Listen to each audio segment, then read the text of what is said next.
آمنوا واتقوا لفتحنا عليهم بركات من السماء والأرض ولكن كذبوا فأخذناهم بما كانوا يكسبون. وقال تعالى وممن خلقنا أمة يهدون بالحق وبه يعدلون. وقال تعالى وجعلناهم أئمة يهدون بأمرنا وأوحينا إليهم فعل الخيرات وإقام الصلاة وإيتاء الزكاة وكانوا لنا عابدين.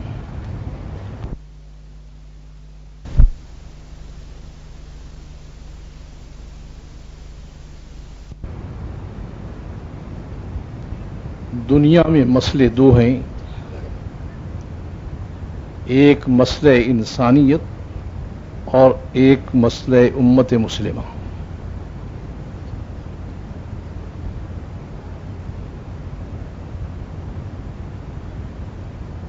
تبلیغ و دعوت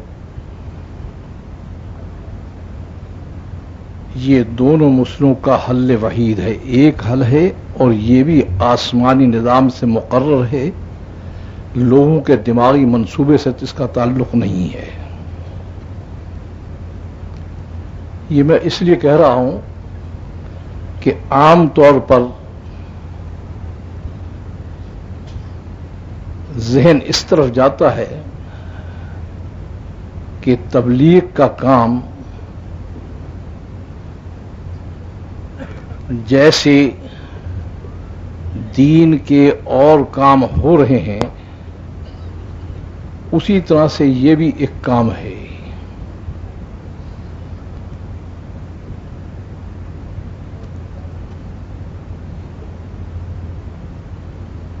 اس وجہ سے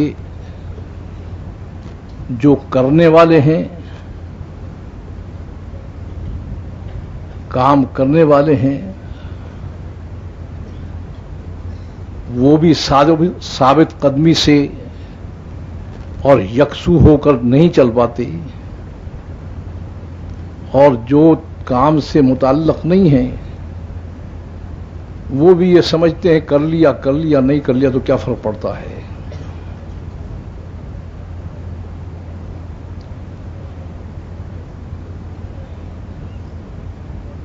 کہنا پڑ رہا ہے کہ اس امت کو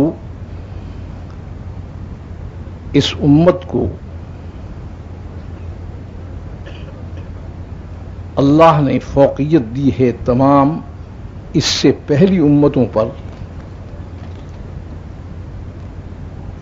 اور اس کو انتخاب کیا ہے نیابت انبیاء علیہ السلام کے لیے۔ یہ امت اگر اپنے منصب اور مقام کو نہیں سمجھ پاتی تو یہ خود بھی ڈوبے گی، پوری انسانیت کو بھی لے ڈوبے گی۔ یہ مسئلہ نہیں ہے کہ کر لیا نہیں کیا۔ پوچھتے ہیں لوگ کہ تبلیغ کے کام کا مقصد کیا ہے؟ تبلیغ کے کام کا مقصد کیا ہے؟ تبلیغ کے کام کا مقصد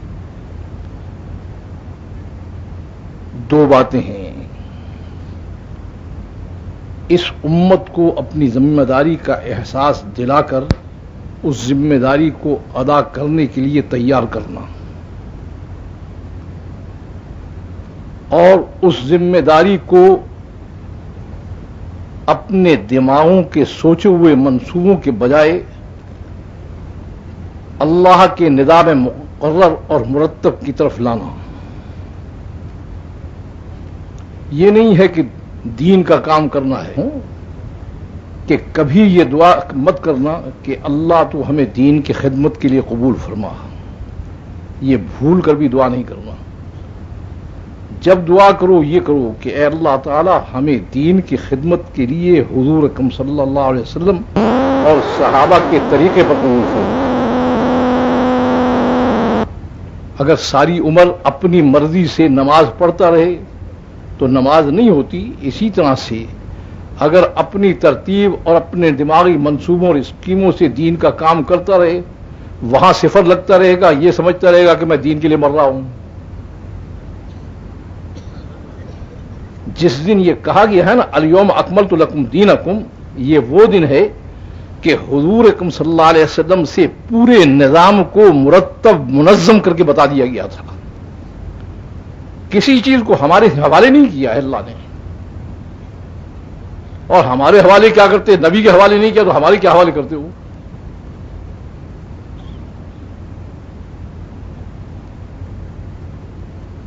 اس لیے صرف یہ بات نہیں ہے کہ ایک دین کا کام ہے چلو کر لو. اس کام کا جو مقصد ہے وہ کیا ہے کہ کسی طرح سے یہ امت اپنے مقام کو سمجھ کر اپنی ذمہ داری کو پورا کرنے کی طرف لوٹ ہے، تاکہ اس امت کا مسئلہ بھی حل ہو اور انسانیت کا مسئلہ بھی حل ہو. اور پھر اس کے لیے تیاری ہے، اور تیاری جو ہے وہ اپنے دماغ کے بنائے ہوئے منصوبوں، اسکیموں یا دنیا کے اندر جو طریقے چل رہے ہیں ان سے نہیں ہے. وہ کہ دنیا والے جلوس نکالنے لگے تو ہم بھی جلوس نکالنے لگیں، دنیا والے ہڑتال کرنے لگیں تو ہم بھی ہڑتال کرنے لگیں، اور دنیا والے جو ہے نعرے لگانے لگیں تو ہم بھی نعرے لگانے لگیں. ہمارا نظام سارا پہلے سے مرتب ہے، اس میں ہمیں یہ نہیں اختیار دیا گیا کہ آپ جس طرح سے مرضی ہے چل پڑیں. تو اس لیے امت کو تیار کرنا ہے، لیکن اللہ کے نظام مقرر اور مرتب کی طرف. وہ ایک مرتب نظام ہے. میری اس بات کو سمجھنے کے لیے 4 باتوں کو ذہن میں رکھیے. انشاءاللہ حق تک تو اللہ پہنچا دیں گے. اب دماغ میں غیر حق پر چلنے پر کا شوق ہو تو اس کا علاج کہیں نہیں ہے. پھر سب سے پہلی چیز جس کو آپ کی خدمت میں عرض کر رہا ہوں، میں نے عرض کیا کہ سب سے پہلی چیز یہ ہے کہ ہر چیز کا نظام مرتب ہے اور اللہ کی طرف سے مقرر ہے، انسان کے حوالے نہیں ہے. وہ اس کو ذہن میں رکھیے. جس طرح سے عبادت کا نظام مقرر ہے، اس میں آپ کو دخل دینے کا اختیار نہیں، اسی طرح سے دین کو دنیا میں لانے کا کیا نظام ہے اللہ کا وہ بھی مقرر ہے، اس میں کسی کو دخل دینے کا اختیار نہیں ہے. یہ نہیں کہ لوگ ڈھول بجانے خوش ہوتے ہیں تو ڈھول بجا کے لوگوں کو بلانا شروع کر دو، لوگ شور مچانے سے خوش ہوتے ہیں تو شور مچانا شروع کر دو. وہ تو چاہے ایک آدمی بھی دین میں نہ آئے اور چاہے بہت آدمی آ جائیں، اللہ نے جو مقرر کیا ہے اس نظام کو بدلا نہیں جاتا. انسانی نظام میں یہ ہے کہ پبلک اگر یوں خوش ہوتی ہے تو یوں چل پڑو، اور اگر یوں خوش ہوتی ہے تو یوں چل پڑو. اللہ کے نظام میں تو یہ بات نہیں ہے کہ پبلک جیسے خوش ہو ویسے چل پڑو. عرصے کی بات ہے، ایک وکلاء کی اور جسٹس صاحبان کی ایک جماعت سفر کر رہی تھی. میں اس زمانے میں اسلامی یونیورسٹی بہاولپور میں کام کرتا تھا. تو جو میرے شعبہ حدیث کے ذمہ دار تھے، انہوں نے کہا کہ آپ چھوڑ کر ذرا یہاں آ جائیں. وہاں پہنچا تو کیا کہنے لگے یہ اس کے سپریم کورٹ کے جج صاحب ہیں ریٹائر، اور یہ ان کے ساتھ وکلاء کی 10 آدمیوں کی جماعت ہے. یہ کہہ رہے ہیں کہ ہم پشاور سے چلے ہیں، یہاں پہنچے ہیں، کراچی تک ہمیں جانا ہے، ایک مسئلہ درپیش ہے، کہتے ہیں اس کا حل نہیں ان کو سمجھ میں آ رہا. تو ہم نے ان سے کہا ہے کہ ایک آدمی ہے وہ پھرتا رہتا ہے ادھر ادھر، شاید آپ کا مسئلہ حل ہو جائے. میں نے ان سے پوچھا کہ مسئلہ کیا ہے. یہ صاحب جو سپریم کورٹ کے چیف جسٹس ہیں، ان کا پاکستان ٹائمز میں یا پتہ نہیں ڈان میں کس میں مضمون آیا ہے، جس میں انہوں نے اسلام اور دین کے متعلق بڑی بہترین طور پر بحث کی ہے، اور آخر میں انہوں نے بٹ انگریزی کا لفظ ہے جس کے معنی ہے لیکن، بٹ لگا کر انہیں یہ کہا ہے کہ یہ دین اور یہ اس کی ترتیب اور یہ جو کچھ اس کی وہ ہے، یہ اس دور کے لیے تھی جس دور میں حضور اکرم صلی اللہ علیہ وسلم کو بھیجا گیا تھا، کیونکہ اس وقت معاشرہ ویسے تھا۔ اگر اس معاشرے میں رسول اللہ صلی اللہ علیہ وسلم تشریف لاتے تو وہ اس معاشرے کے مطابق دین کو لے کر آتے ہیں۔ تو میں ایک عرض کیا کرتا ہوں کہ مجھ میں ایک عیب ہے، وہ میں ہمیشہ اپنے مجمع کو بیان کر دیتا ہوں کہ مجھ میں ایک عیب ہے، مجھ میں نہ تو مصلحت بینی ہے کہ مصلحت کی وجہ سے میں بات کو ادھر ادھر کر لوں، نہ میرے مزاج میں رعایت ہے۔ میں نے ان سے فوراً یہ کہا، میں نے کہا اچھا ہے آپ نے بتا دیا کہ جسٹس منیر صاحب کا بیان ہے، نہیں تو میں کہتا یہ کسی احمق نے بات کی ہے۔ میں نے کہا نبی کبھی معاشرے کے مطابق آتا ہے؟ نبی تاریخ انسانی خالی ہے، نبی تو معاشرے کو اپنے مطابق بناتا ہے۔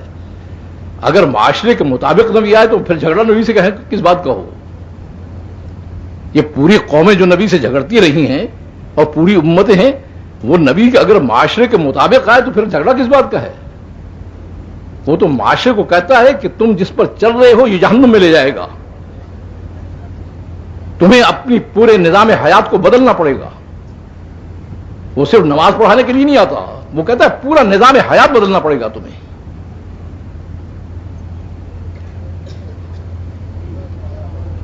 تو میرے کا جسٹس صاحب کے دماغ میں کیسے یہ بات آئی ہے کہ اگر نبی اب اس زمانے میں آتا تو دین جو ہے وہ معاشرے کے مطابق آتا؟ میں نے کہا اس کا کیا مطلب ہوا کہ اگر معاشرہ شیطان بن کر چلنا چاہتا ہے تو نبی کہے ہاں ٹھیک، شیطان کی زندگی ٹھیک ہے، اسی پہ چلو تم، کوئی بات ہوئی نا؟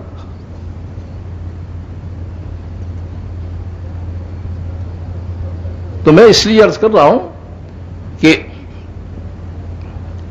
اس بات کو خوب سمجھ لیجیے، جس طرح سے نماز کا نظام مقرر ہے، جس طرح سے معاملات کا نظام مقرر ہے، جس طرح سے سیاست کا نظام مقرر ہے، اقامت دین اور دعوت دین کا نظام بھی اللہ نے خود مقرر کیا ہے، اس میں کسی نہ فرشتے کا دخل ہے نہ کسی نبی کا دخل ہے۔ یہ نہیں ہے کہ ہم دین لانا چاہتے ہیں جس طرح سے بھی لے آؤ اس کو۔ ایک تو اس بات کو ذہن میں رکھیے، دوسری بات اس جو ذہن میں رکھنے کی ہے وہ یہ ہے کہ حضور اکرم صلی اللہ علیہ وسلم کے 4 دور ہیں۔ بنیادی طور پر جو آپ کے دور تقسیم کیے جا سکتے ہیں وہ 4 ہیں، 2 کمزوری کی حالت کے، 2 طاقت کی حالت کے۔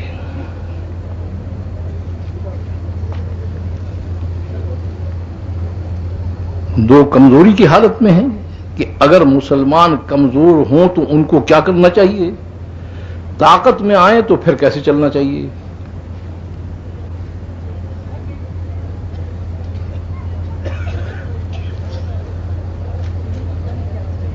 تیسری بات جو ذہن میں رکھنے کی ہے وہ یہ ہے کہ ان چاروں دور میں جو پہلا دور ہے وہ مسلسل چلتا ہے،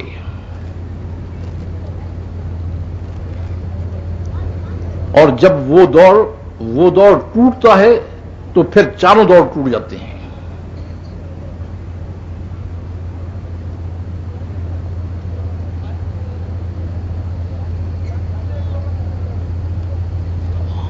اور چوتھی بات جو ذہن میں رکھنے کی ہے وہ یہ ہے کہ حضور اکرم صلی اللہ علیہ وسلم قیامت تک کے نبی ہیں اور پوری انسانیت کے نبی ہیں، اس لیے انسان کو قیامت تک جو مسئلہ پیش آنے والا ہے، جو بھی مسئلہ پیش آنے والا ہے، اس کی طرف آپ کی زندگی میں رہنمائی کر دی گئی ہے۔ یہ نہیں ہے کہ بعد والوں پر چھوڑ دیا ہو کہ ٹھیک ہے نبی یہاں تک تو پہنچا گیا اور باقی چھوڑ گیا تو جو مرضی کرتے رہو.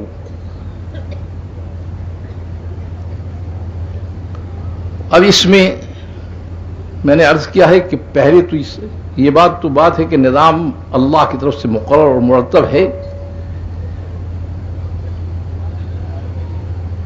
انسانیت کے لیے بھی اور امت کے لیے بھی پورا نظام مرتب کیا گیا ہے. اس میں نے عرض کیا ہے کہ رسول اللہ صلی اللہ علیہ وسلم کے 4 دور ہیں، اس پر آپ کو نظر رکھنی پڑے گی. کمزوری کی حالت میں آپ کے 2 دور ہیں کہ اگر مسلمان کمزور ہوں تو وہ کیا کریں.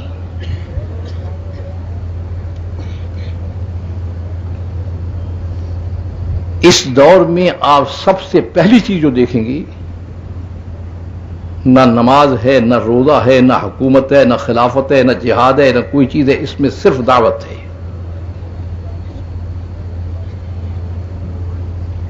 جو پہلا دور ہے کمزوری کا، اس میں سب سے پہلے دعوت ہے. کس بات کی دعوت ہے؟ کس بات کی دعوت ہے؟ کہ مسئلے کا حل صرف ایک ذات کی ہاتھ میں ہے. ہم تمہارے ہاتھ کو اس کے ہاتھ سے ملا دینا چاہتے ہیں. نبی آ کر کہتا ہے کہ اس کو ساتھ لے کر چلو گے تو ہر مسئلہ حل ہو جائے گا. اگر وہ ساتھ نہیں تو عمر بھر مرتے رہو گے، کھپتے رہو گے، قبر میں بھی مرتے رہو گے، حشر میں بھی مرتے رہو گے، کہیں کوئی مسئلہ تمہارا حل نہیں ہو سکتا ہے. دعوت اللہ کیوں کہتے ہیں اس کو؟ دعوت اللہ اسی لیے کہتے ہیں کہ کہاں جاتے ہو تم؟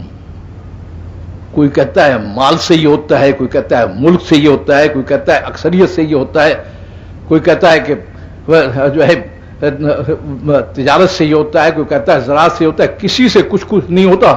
ان کے ہاتھ میں ہے کیا جو ہوتا ہے؟ تو انبیاء آ کر یہ بتاتے ہیں کہ ایک ذات کے ہاتھ میں اس تمام مسائل کا حل ہے، تمام حاجات کا پورا کرنا ہے. جب تک اس ذات کو ساتھ نہیں لے کر چلو گے کوئی مسئلہ دنیا اور آخرت کا تمہارا حل ہو ہی نہیں سکتا ہے.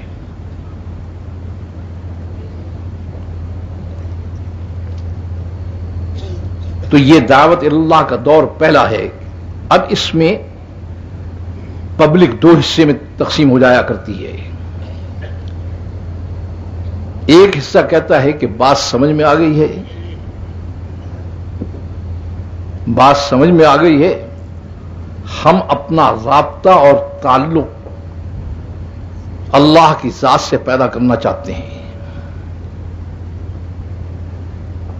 دوسرا طبقہ کہتا ہے کہ ہمارے باپ دادا، ہماری قوم، ہمارا ملک، ہمارا رواج تو اس طرح سے چل رہا ہے، تم نئی بات لے کر ان ھذا لشیء عجاب، یہ تو بڑی عجیب بات ہے.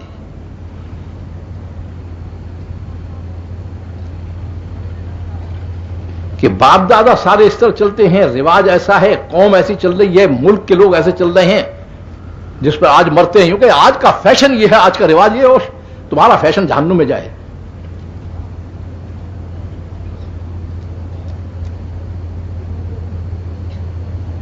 اور جانا ہی ہے جہنم میں.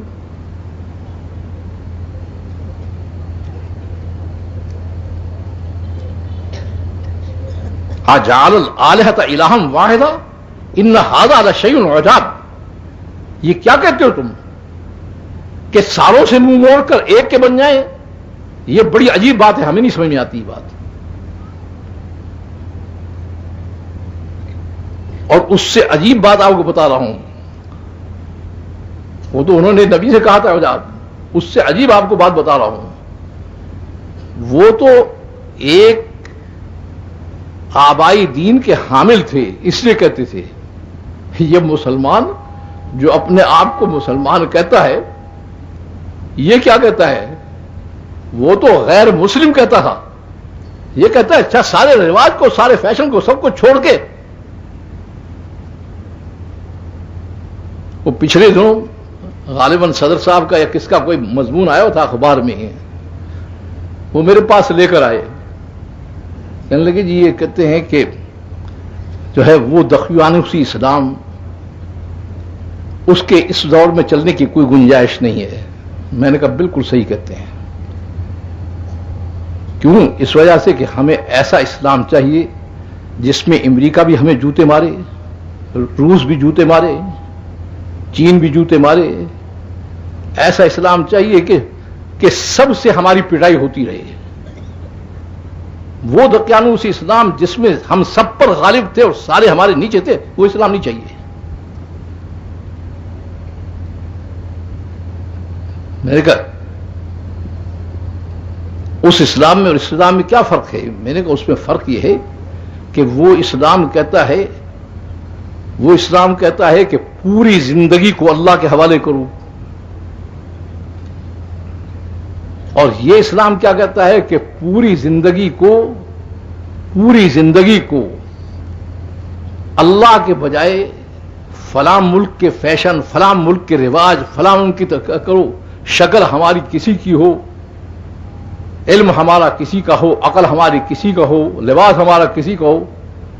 تو میں نے کہا اس کے متعلق اللہ نے فیصلہ کیا ہوا ہے کہ جو بھی دینی امتیں غیر مسلموں کے شعار اور انداز کو اختیار کرتی ہیں تو اللہ تعالیٰ نے فیصلہ کیا ہوا ہے، میں نے کہا یہ طے شدہ بات ہے کہ ان کی پٹائی مسلسل کفار سے کراتے ہیں، اور یہ کیا سوچتے رہتے ہیں ہم پھر بھی تو مسلمان ہیں۔ اللہ کہتے ہیں مسلمان کیسا ہے تو؟ چلتا ساری زندگی میں ہے ان کے اوپر،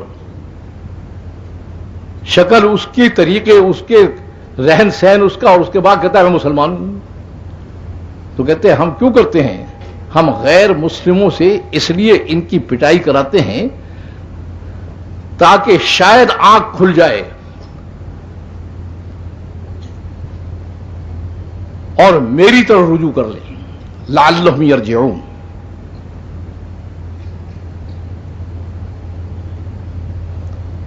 تو میں یہ عرض کر رہا تھا کہ حضور اکرم صلی اللہ علیہ وسلم کے جو 4 دور ہیں اس میں پہلا دور جو ہے وہ دعوت اللہ کا ہے، کہ کسی طریقے سے یہ دماغ میں آ جائے پبلک کے کہ جب ساری چیز ایک ہاتھ میں ہے تو اس سے رابطے کے بغیر کام نہیں چلے گا۔ اب میں نے عرض کیا ہے کہ پھر 2 حصے ہو جاتے ہیں۔ ایک حصہ وہ ہوتا ہے کہ نبی کو کہتا ہے کہ تمہاری بات سمجھ میں آ گئی ہے، جیسے حضرت صدیق اکبر رضی اللہ تعالیٰ عنہ، حضرت بلال رضی اللہ تعالیٰ عنہ، حضرت علی رضی اللہ تعالیٰ عنہ، اس قسم کے جو لوگ تھے کہ جی بات سمجھ میں آ گئی ہے۔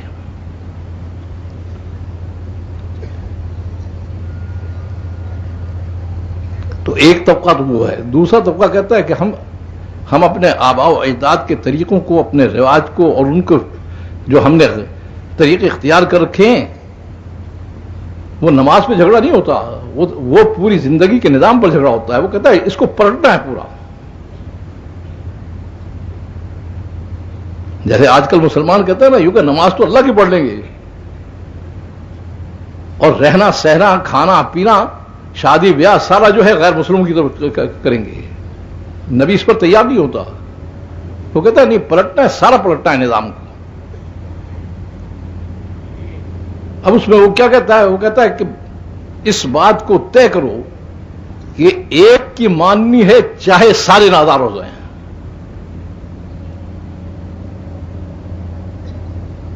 کیونکہ اللہ اس سے کم پر راضی نہیں ہے۔ وہ کیا کہتا ہے؟ اسلم، میرے سے اگر تعلق رکھنا ہے سو سر سے پاؤں تک پوری زندگی حوالے کر، کہیں نہ تیری خواہش کا دخل ہوگا، نہ تیرے رواج کا، نہ تیرے مزاج کا، کوئی دخل نہیں ہوگا اس میں۔ تو یہ سب سے پہلا دور دعوت کہلاتا ہے۔ یہ اللہ کی یہاں سے نظام مقرر ہے کہ اگر لوگ اللہ کے دین سے بالکل باہر ہو جائیں، یعنی غیر مسلم بن جائیں، کافر ہو جائیں، ان کو موڑنے کے لیے یا دینی امتیں اللہ کو، اللہ کی کتاب کو، رسول کو مان کر زندگی غیر مسلموں کی اپنا لیں، ان دونوں کے لیے اللہ نے نظام کیا رکھا ہے کہ سب سے پہلے دعوت کا نظام حرکت میں آتا ہے. یہ طے شدہ چیز ہے، کبھی اس کے خلاف کبھی ہوا ہی نہیں ہے. اس وجہ سے جو یہ سوچتا ہے کہ حکومت کے ذریعے سے، خلافت کے ذریعے سے، فلاں کے ذریعے سے یہ ہو جائے گا، وہ ہو جائے گا، وہ براہ راست اللہ کے نظام کا مقابلہ کر رہا ہے. اس سے میں عرض کیا کرتا ہوں کہ میری بات نہیں ہے، اللہ کی بات تو مانو. اگر اللہ کے نظام میں یہ جن شعبوں کو آپ بتاتے ہیں یہ شعبے کوئی دین کے لانے والے ہوتے تو پھر حکمت الہی کا اور علم الہی کا، وہ علیم و حکیم ہے، اس کا تقاضا یہ تھا کہ پھر انبیاء کو مختلف شعبوں کے ساتھ بھیجا جاتا. یہ بہت بڑے شعبے ہیں، مدارس ہیں، خانقاہیں ہیں، خلافت ہے، بہت بڑے دین کے شعبے ہیں، مگر یہ دین کے چلانے والے ہیں، یہ لانے والے نہیں ہیں. ان کے بس کی بات نہیں لانا.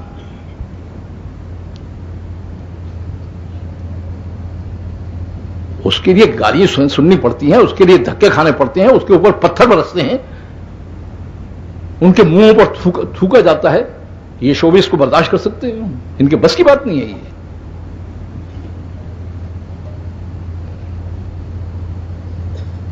اسی ایک ہے آئے ہوئے دین کو چلانا، اس کے لیے یہ بہت بڑے زبردست شعبے ہیں.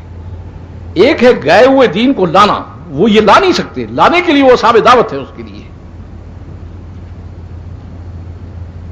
اس وجہ سے اگر آپ تاریخ انسانیت کو دیکھیں گے تو غیر مسلموں کی طرف بھی اللہ تعالیٰ نے ہمیشہ اصحاب دعوت انبیاء کو بھیجا ہے، اور بگڑی ہوئی دینی امتوں کی طرف بھی ہمیشہ اصحاب دعوت کو بھیجا ہے. کافروں کی طرف جو نبی آئے ہیں ان کی تعداد بہت کم ہے. جو بگڑی ہوئی مسلمان امتوں کی طرف آئے ہیں ان کی تعداد بہت زیادہ ہے.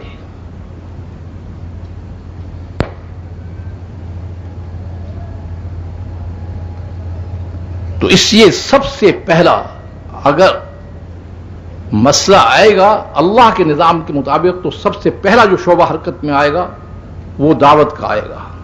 جو دعوت کے شعبے کو حرکت میں لائے بغیر یوں چاہتا ہے کہ کوئی دینی نظام آ سکتا ہے، اس کا براہ راست اللہ سے مقابلہ ہے. وہ کہتا ہے راستہ یہ ہے، ہم کہتے ہیں راستہ یہ ہے. یوں بھی آ سکتا ہے، یوں بھی آ سکتا ہے. اس لیے جمیع انبیاء علیہ الصلوۃ والسلام بلا استثناء سارے دعوت سے آ کر کام شروع کرتے ہیں.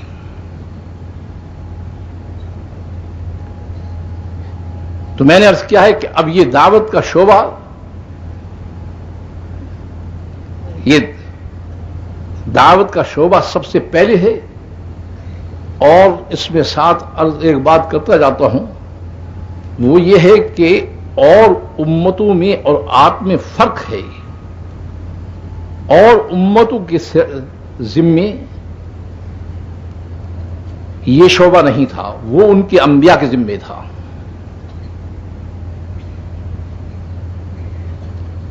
اس فرق کو سمجھیے. اس لیے اللہ تعالیٰ نے جب آپ کا نام لیا ہے تو کیا کہا ہے؟ وَمِمَّنْ خَلَقْنَا أُمَّةٌ يَهْدُونَ بِالْحَقِّ وَبِهِ يَعْدِلُونَ. حضرت عبداللہ بن عباس مفسر اعظم فرماتے ہیں یہ تمہارا امتیاز ہے جو کسی پہلی امت کو نہیں دیا گیا ہے. اور جب حضرت موسیٰ علیہ السلام کے قوم کا آتا ہے وَمِن قَوْمِ مُوسَىٰ أُمَّةٌ يَهْدُونَ بِالْحَقِّ وَبِهِ يَعْدِلُونَ. قوم موسیٰ میں سے ایک جماعت ہے جو ایسا کام کرتی ہے، پوری امت کے ذمہ نہیں تھا.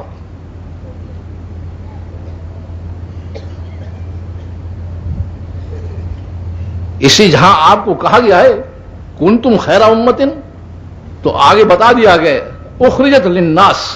نہ آپ کو کارخانے چلانے کے لیے پیدا کیا گیا ہے، نہ بازاروں کو آباد کرنے کے لیے پیدا کیا گیا ہے، نہ بچوں کو جننے کے لیے پیدا کیا گیا ہے، نہ آپ کو تجارت کے لیے پیدا کیا گیا ہے، نہ زراعت کے پیدا کیا ہے.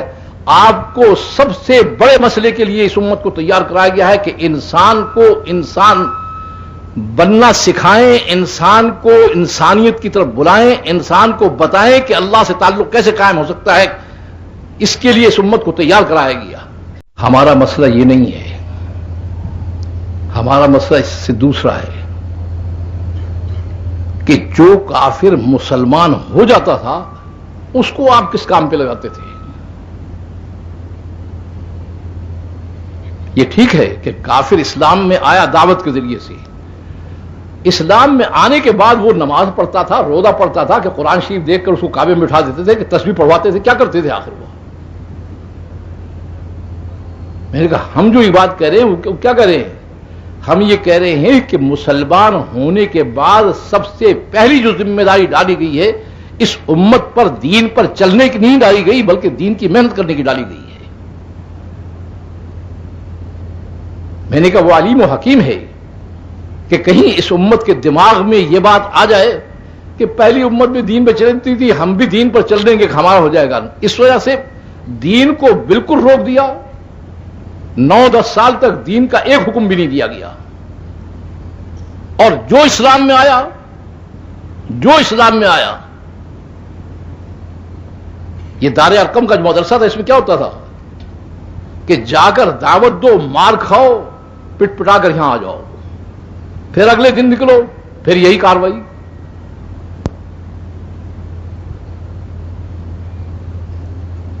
تو میں نے کہا اس میں نظام تعلیم اللہ نے بدل دیا، کیونکہ وہاں ذمہ داری انبیاء پر تھی دین لانے کی. اس امت کو قیامت تک دین لانے کے لیے اور انسانیت کو دین پر کھینچنے کے لیے اس کو تیار کرنا تھا. اس لیے یہاں پر پہلے دین کو روک کر پورے دین کی محنت کو سکھایا گیا. یہ روز جو پڑھائی ہوتی تھی دین پہ تھوڑی ہوتی تھی. یہ واقعہ جو بیان کرتے ہیں کہ حضرت بلال کو کھینچے جا رہے ہیں اور فلاں کو یوں کیا جا رہا ہے، فلاں کو، یہ دین پر چلنے کے لیے ہوتے تھے. یہ دین پر تھوڑی پٹائیاں ہو رہی تھی. وہ کہتے تھے جو محمد صلی اللہ علیہ وسلم بات کہتے ہیں اس کو کہنا بند کرو، تم وہ بات کیوں کرتے ہو؟ تو جب ہی تو کہتے ہیں وہ بات کرتے ہوں گے تو کہتے تھے بند کرو.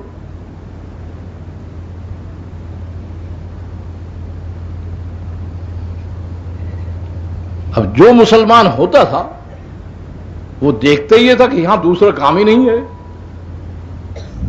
دین پہنچانا ہے، مار کھانا ہے، تکلیفیں اٹھانا ہے. جو آتا تھا وہ اس میں وہ سمجھتا ہی تھا کہ میری ذمہ داری یہ ہے.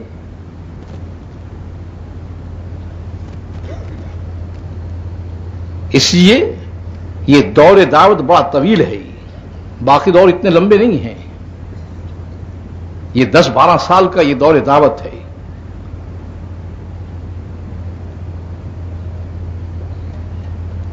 کہ اس امت کے دماغ میں یہ آئے کہ ہماری بنیاد یہ ہے.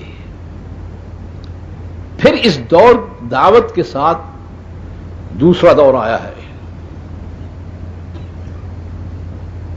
اس دور دعوت کے ساتھ آ کر لگا ہے، دعوت رکی نہیں ہے. اسے میں نے کہیں شاید رائے میں کہا تھا کہ یہ دعوت جو ہے دین میں بمنزل روح کے ہے. انسان کا ناک بھی ہے، کان بھی ہے، سب کچھ ہے. کب تک ہے؟ جب تک اس کے اندر روح ہے. جب روح نکل جاتی ہے آنکھ بھی ہوتی ہے، زبان بھی ہوتی ہے، کان بھی ہوتے ہیں، ہاتھ بھی ہوتے ہیں، پاؤں بھی ہوتے ہیں، چلتا کوئی نہیں. کیوں نہیں چلتا بھائی؟ کیونکہ اس میں سے روح نکل گئی.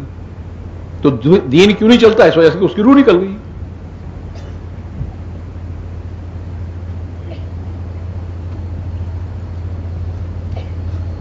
تو یہ دوسرا دور جو شروع ہوا ہے یہ دور ہجرت اور عبدیت ہے، کہ دین کے خاطر ملک چھوڑنا پڑے، مال چھوڑنا پڑے، اولاد چھوڑنی پڑے، کسی کو بھی چھوڑنا پڑے، کوئی چیز رکاوٹ نہ بنے.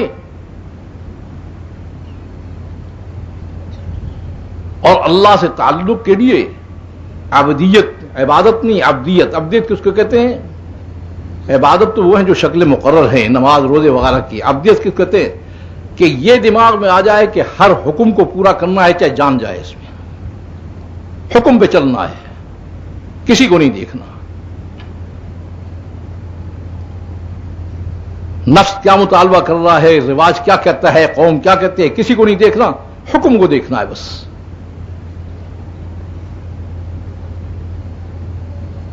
بقول حضرت مولانا الیاس رحمۃ اللہ علیہ کے کہ یہ مزاج پیدا ہو جائے کہ حکم پر مر مٹنا آ جائے اس کو، تو دوسرا دور یہ چلا، دعوت ساتھ ہے، گھروں کو چھوڑ رہے ہیں، بیوی بچوں کو چھوڑ رہے ہیں کہ کوئی چیز رکاوٹ نہ بنی، چل رہے ہیں مسلسل، اور نماز کا حکم آیا ہے، اس طرح سے آہستہ آہستہ حکم آنے شروع ہوئے ہیں، وہ پورا کر رہے ہیں۔ اللہ سے رابطہ جو ہے وہ عبدیت کے راستے سے ہوتا ہے، تو اللہ سے رابطے کو بڑھانے کے لیے شکلیں اختیار کر رہے ہیں۔ یہ دور ضعف کی بات ہے، جس وقت مسلمان کمزور تھے۔ اس دور کے مکمل ہونے پر جب عبدیت کا نظام آ جاتا ہے کسی معاشرے میں، اور اس پر ہوتا ہے کہ حکم الہی کو ماننا ہے، چاہے سارے خلاف ہو جائیں، چاہے گھر چھوٹ جائے، چاہے بیوی بچے چھوٹ جائیں، کچھ حکم الہی کو تسلیم کرنا ہے۔ جب یہ مزاج پیدا ہو جاتا ہے تو اس پر اللہ تعالیٰ جو سب سے پہلا انعام دیتے ہیں وہ کیا دیتے ہیں؟ انی معکم، جب تم نے اپنے آپ کو میرے حوالے کر دیا ہے تو تم میرے بن گئے ہو، میں تمہارا بن گیا ہوں، اب میں تمہارے ساتھ ہوں۔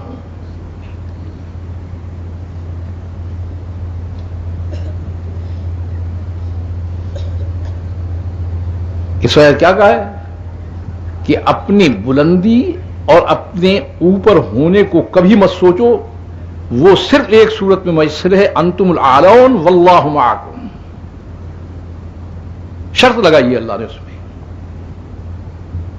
کہ کوئی چیز تمہیں بلندی پر نہیں لے جا سکتی، صرف ایک چیز لے جا سکتی ہے، اور وہ اللہ کی معیت ہے، اور اللہ کی معیت جو ہے وہ حاصل نہیں ہو سکتی جب تک کہ سر سے اڑے، اس سے کم پر وہ تیار نہیں ہے۔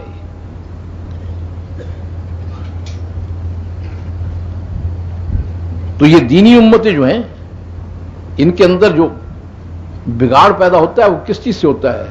یوں کہتے ہیں کہ اللہ جو ہے اپنی عبادت کرا لیں، نظر نیاز ہم اللہ کے لیے کر دیں گے، لیکن اللہ کو باقی زندگی سے کیا تعلق؟ ہم بال کیسے رکھیں، ہم شکل کیسے بنائیں، ہم لباس کیسے پہنیں، ہم شادیاں کیسے کریں، ہم تجارت کیسے کریں، ہم زراعت کیسے کریں، ہم حکومت کیسے کریں، ہم سیاست کریں، اللہ کو اس سے کیا دخل؟ اللہ تعالیٰ کہتے ہیں ایسا رب تلاش کرو کہ جو تمہیں کھلی چھٹی دے دے، تو بتوں کی عبادت کرو جا کر، پھر میری عبادت کی ضرورت نہیں، میں ایسا رب نہیں، میرا رب، میں وہ رب ہوں تیری بال اور کھال کی ایک ایک چیز میں میرا دخل ہے، اس سے کم پر میں تیار نہیں۔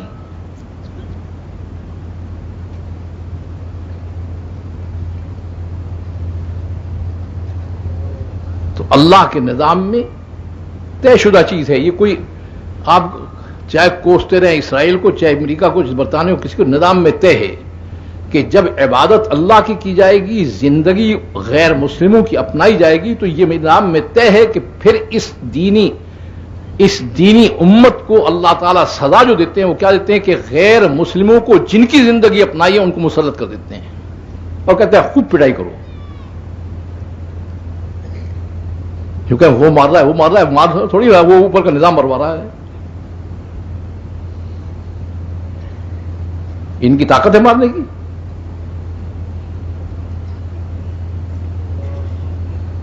یہ تو مسلمان کے سانس سے مر جاتے تھے، ان کی ہمت ہے کوئی مارنے کی؟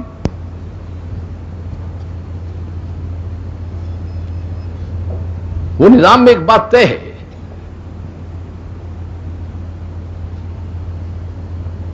کافروں کی سزا کا نظام بھی طے ہے اور مسلمانوں کے نظام سزا کا نظام بھی طے ہے. کافروں کے نظام کافروں کو کیا سزا دیتے ہیں؟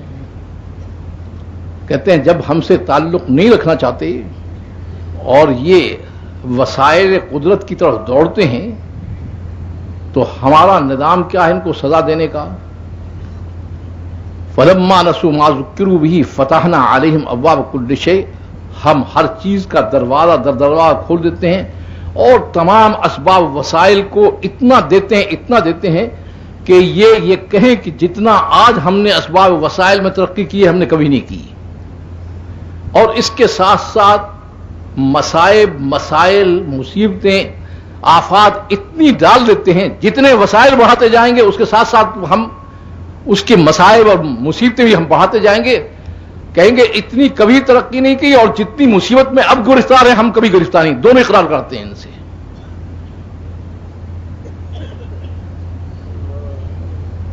اب وہ شکل جو ہے ان کے سزا کی وہ ایسی ہے جیسے انعام دے رہے ہوں اللہ. اس وجہ سے مسلمان ریچھتا ہے کہ دیکھو جی یہ ترقی کر رہا ہے، دیکھو یہ ہو رہا ہے، یہ تو ان کو تو یہ مل رہا ہے. وہ مل نہیں رہا، اس کے ساتھ جو آگے مصیبت آ رہی ہے وہ بھی تو ساتھ ہی ہے اس کے.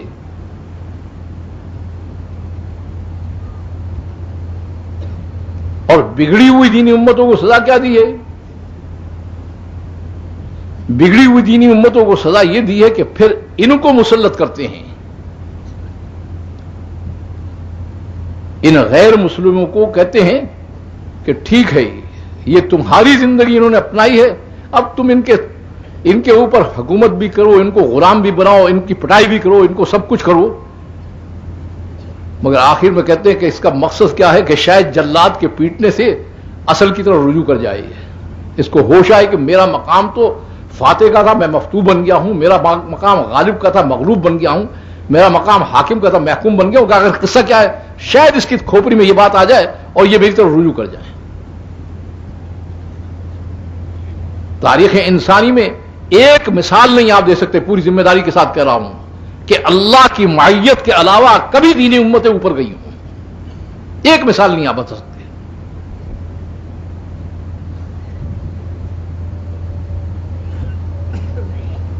تو میں نے عرض کیا ہے کہ یہ دو دور،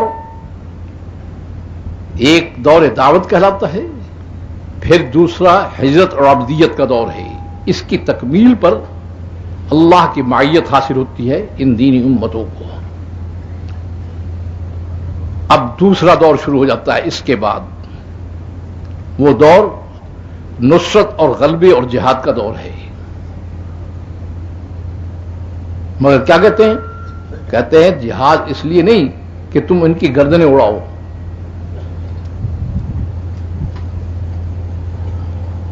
بلکہ اندر سے تمہاری نیت یہ ہو کہ اللہ ان سب کو ہدایت دے دے اور یہ سارے اسلام میں یدخلون فی دین اللہ افواجا، اللہ کے دین میں آ جائیں. اس وجہ سے جب حضور صلی اللہ علیہ وسلم سے پوچھا گیا کہ جہاد کیا چیز ہے، کہا لتکون کلمۃ اللہ العلیٰ، اللہ کا کلمہ بلند ہو.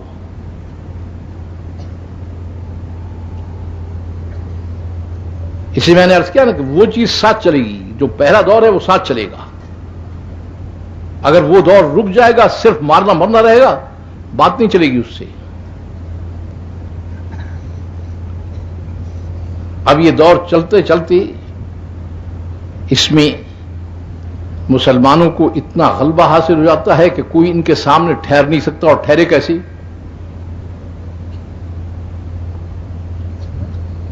میں علماء کرام سے اسی وجہ سے کہا کرتا ہوں کہ حضرات صحابہ کرام کے وہ خطبات اور وہ بیانات جو انہوں نے بادشاہوں کے درباروں میں اور قوموں کے سامنے دیے ہیں، اس کو خاص طور سے پڑھنے کی ضرورت ہے دین کے کام کرنے والوں کے لیے. اب کیا ہے؟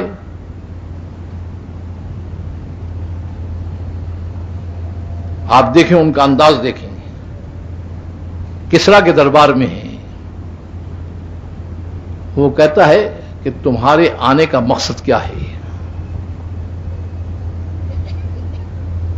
تمہارے اوپر کھانے کی تنگی آ گئی ہے، کوئی اور مسئلہ پیدا ہو گیا ہے، کیا ہے، ہم اس کا انتظام کرتے ہیں.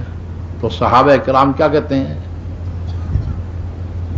کہ تمام انسان ایک ماں باپ کی اولاد ہیں،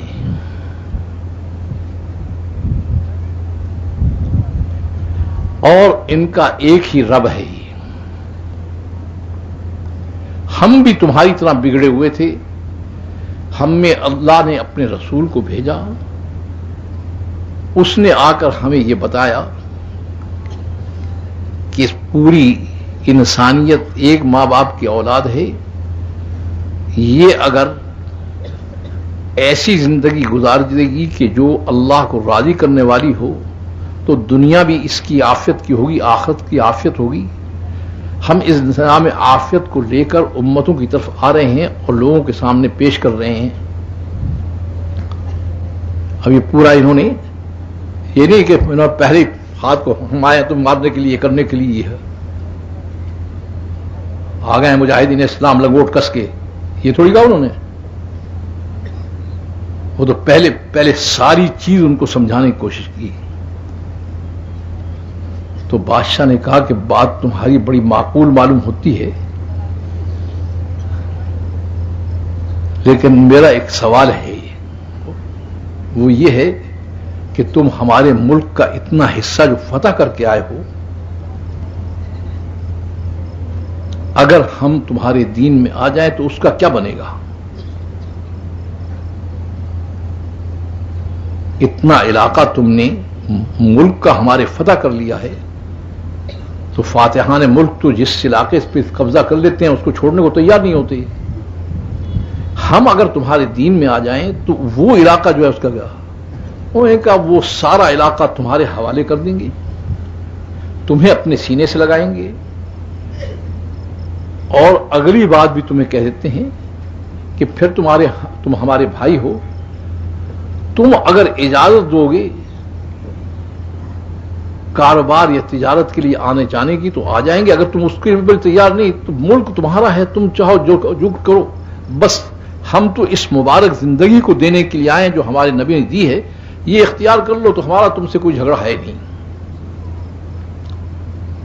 تو اس نے اپنے ارکان حکومت کو متوجہ کیا، اس نے متوجہ کر کے کہا کہ دیکھو کتنی معقول بات ہے اور کتنا ان کا واضح نظام ہے، اور کیسی صاف صاف بات انہوں نے کی ہے. تو وہ سارے کے سارے غرانے لگے، کہنے لگے اچھا معلوم ہوتا ہے کہ تو آبائی دین کو چھوڑ کر ان کے دین کی طرف مائل ہو گیا ہے، تجھے حکومت کرنے کا کوئی حق نہیں ہے. تو اس نے فوراً بات کو پلٹا دیا اور کیا کہا، کہنے لگے میں تو دیکھنا چاہتا تھا کہ تم کتنے دین پہ اپنے پکے ہو، میں ان کا دین تھوڑی قبول کرتا ہوں، میں تو تمہیں دیکھتا تھا کہ تم پکے ہو، بس تم جب پکے ہو تو میں مطمئن ہوں تم سے. پھر صحابہ کرام کی طرف متوجہ ہوا، وہ سمجھا تھا کہ یہ شاید 14ویں صدی کے مسلمان ہیں جو الو ہے، ہر ایک کے چکر میں آ جاتے ہیں اور اپنی عقل ان میں ہے نہیں. اس کو یہ پتا نہیں تھا کہ یہ نبوت کی یونیورسٹی کی تربیت یافتہ لوگ ہیں.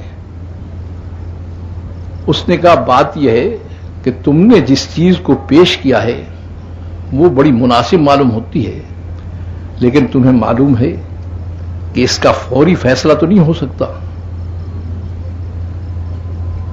اس کے لیے وقت چاہیے. ہم اپنے سیاستدانوں کو بلائیں گے، فوج کے افسروں کو بلائیں گے، عدلیہ کو بلائیں گے، انتظامیہ کو بلائیں گے، سب کا اکٹھ کریں گے، ان کے سامنے سے بات پیش کریں گے، پھر اس مشورہ کر کے تمہیں کوئی چیز بتا سکتے ہیں.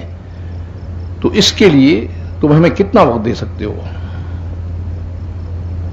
وہ سمجھے سے شاید یہ کوئی وہ ہے، وہ جو آپ کی کیا ہے بین الاقوامی اسمبلی، کہ جو مسئلہ بھی جائے 50 سال 100 سال تک اس کا کوئی پتہ ہی کوئی نہیں ہوتا. انہوں نے جب کہا کہ اس کے لیے کتنا وقت دے سکتے ہو، انہوں نے کہا وہ ہمارے اختیار کی بات نہیں، حضور اکرم صلی اللہ علیہ وسلم سے ہم نے مقرر کر دیا ہے کہ جب ہم اس قسم کی بات پیش آئے تو ہم صرف 3 دن کی مہلت دے سکتے ہیں. 3 دن میں 3 باتوں کا تمہیں فیصلہ کرنا ہوگا. یا اسلام میں داخلہ، اگر فوری طور نہیں سمجھ سکتے تو پھر تمہیں ایک معمولی سا ٹیکس دینا ہوگا اور ہمیں کام کرنے کے لیے آگے جانے دینا ہوگا. یہ نہیں ہے کہ تم کہو گے چونکہ ہم بھی نہیں قبول کرتے اور باقی جو ہے اس وجہ سے تمہاری حفاظت ایسے کریں گے جیسے کہ اپنے اولاد کی بھی بچوں کو کرتے ہیں. ساری چیز ہم اس طرح سے کریں گے لیکن ہم رک نہیں سکتے ہیں. اور تیسری بات یہ ہے کہ اگر رکاوٹ پیدا کرو گے تو پھر تمہارے اور درمیان ہمارے درمیان تلوار فیصلہ کرے گی. سب سے پہلے دعوت، اس کے بعد پھر مہلت کے بعد آخری بات یہ کی تو اس نے بڑے جھنجھلا کر یہ بات کہی. اس نے کہا کہ اچھا یہ بات ہے تو کل میں اپنے سپہ سالار آدم کو بھیجوں گا، رستم کو، وہ تمہیں قادسیہ کی خندق میں دفن کر دیں گے. اب ہم ہوتے تو ادھر سوچتے ادھر، وہاں ساری چیز متعین تھی پہلے سے. انہوں نے کیا کہا؟ انہوں نے کہا یہ فیصلہ ہم پہلے کرائے ہیں، تمہیں دفن ہونا ہے، ہمیں نہیں دفن ہونا. ہم یہ فیصلہ کرا کے آئے ہیں، ایسے نہیں نکلے ہم. اور کہا کہ تم ہمیں دیکھ رہے ہو، ہماری تو شکلیں ہیں، ہمارے سے مقابلہ نہیں، نہ ہم نے کچھ کرنا ہے. ہم تو شکل کے اندر کھڑے ہوئے ہیں، اصل کارروائی کرنے والا تو اوپر بیٹھا ہوا ہے. اس نے یہ کہا ہے کہ تم میرے پیغام کو پہنچاؤ، جو مقابل آتا ہے تو تمہارا پیغام تو نہیں، وہ تو میرا پیغام ہے، میں نمٹوں گا اپنے آپ. اس وجہ سے یہ طے شدہ بات ہے، ہمیں نہیں دفن ہونا، تمہیں دفن ہونا ہے.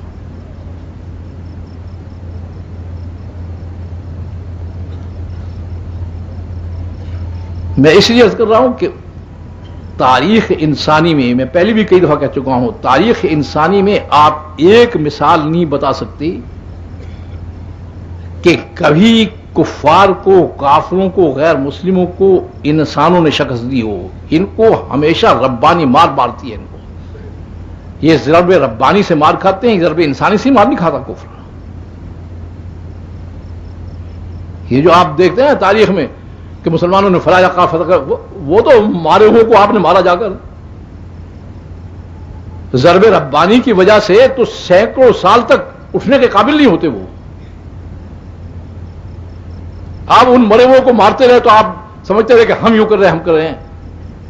تو میں اس بات کہتا ہوں کہ عہد نبوت پہ سب کچھ سمجھا دیا گیا. بعض صحابہ کی زبان سے نکل گیا کہ دیکھو ہم نے کیسے ان کافروں کے ساتھ کیا. فوراً آیت آئی فلم تقتلوہم ولکن اللہ قتلہم، تم نے تھوڑا ہی مارا ہے، وہ تو اللہ نے مارا ہے، تم تھوڑا مار سکتے تھے ان کو.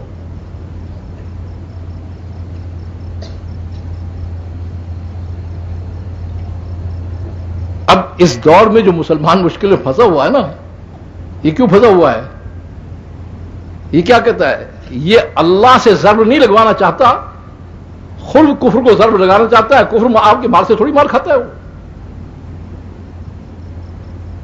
کیونکہ اللہ سے ضرب لگوانے کے لیے اللہ نے شرط لگائی ہوئی ہے، وہ اس کے بغیر ضرب لگاتا نہیں.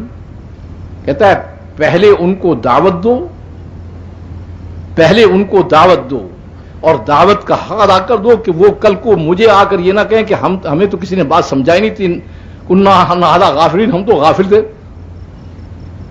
پہلے ان کو دعوت دو، اتمام حجت ہو جائے. کہا اس پر بھی میں ان کو پکڑتا نہیں ہوں. تم دعوت دو، وہ تمہیں دعوت سے روکیں اور کہیں ہم تمہیں مار ڈالیں گے یا یہ کر دیں گے وہ کر دیں گے، پھر دیکھو میں ان کے گردن کیسے توڑتا ہوں.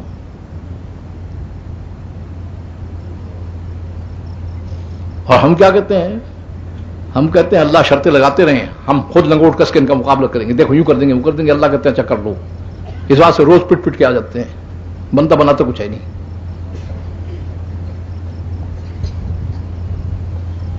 میں اس لیے عرض کر رہا ہوں کہ اللہ کے نظام کو سمجھنے کی ضرورت ہے. وہاں یوں نہیں ہے کہ آپ کو کھلی چھٹی ہے جو مرضی کرتے پھرو. اب جب اللہ کی زر لگ کر کفر جو ہے وہ ٹوٹ جاتا ہے تو آپ کو پھر اللہ تعالیٰ تمکین فی الارض دیتے ہیں. اس کو بھی اللہ نے اپنی طرف منسوخ کیا ہے کہ تم زمین پر اقتدار نہیں پا سکتی. وَلَا يُمَكِّنَنَّ لَهُمْ دِينَهُمُ الَّذِي ارْتَضَىٰ لَهُمْ. وہ میں اپنی طاقت سے تمہیں زمین میں تمکین دوں گا، اقتدار دوں گا، تاکہ تم اس ساری زمین میں جس پر تمہارا اقتدار ہے میری بات کو چلاؤ، میری بات کو بڑھاؤ. دیکھے گا پھر بھی یاد رکھنا الذین ان مکناہم فی الارض اقاموا الصلاۃ وآتوا الزکاۃ وامروا بالمعروف ونہوا عن المنکر. یاد رکھنا کبھی کہو کہ حکومت مل گئی ہے، زمین میں تمکین مل گئی ہے، اب دعوت کی ضرورت کیا ہے؟ کہتے ہیں نہیں، وہ تمکین بھی دعوت ہی کے لیے ہے. اس سے میں نے عرض کیا تھا کہ اللہ کے نزدیک دعوت جو ہے یہ بمنزل روح کے ہے. عبدیت کا نظام ٹوٹ جائے گا اگر دعوت ٹوٹے گی. نصرت اور غلبے کا نظام ٹوٹ جائے گا اگر دعوت ٹوٹ جائے گی. خلافت کا نظام ٹوٹ جائے گا اگر دعوت ٹوٹ جائے گی.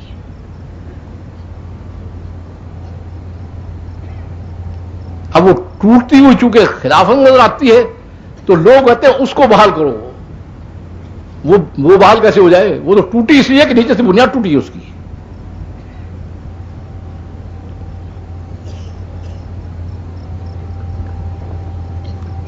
تو اس سے میں نے عرض کیا تھا کہ یہ ترتیب خود اللہ نے دی ہے، اس میں سب سے پہلا دعوتی نظام آتا ہے. اس کام کا مقصد یہ ہے کہ کسی طرح سے اس امت کو سمجھ میں آ جائے کہ ہم اپنے منصوبوں سے اوپر نہیں جا سکتے، اللہ کے نظام کو اپنانا پڑے گا لازمی طور پر. سب سے پہلے دعوتی نظام کو سیکھنا پڑے گا، پھر نظام عبدیت کو اپنانا پڑے گا.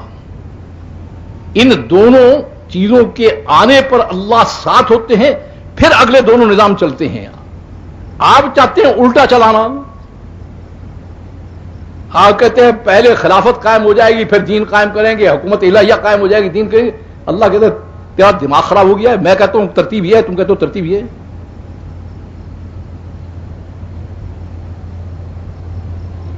میں اس لیے کہتا ہوں کہ اس کام کا منشا کیا ہے کہ اپنے سوچ دماغوں کی ختم کر کے ادھر ادھر کے جو ہے ذہنوں کو اپنا کر چلنے کے بجائے اللہ کے نظام اور ترتیب کو معلوم کر کے امت اس ترتیب پر چلے تاکہ منزل پر پہنچے.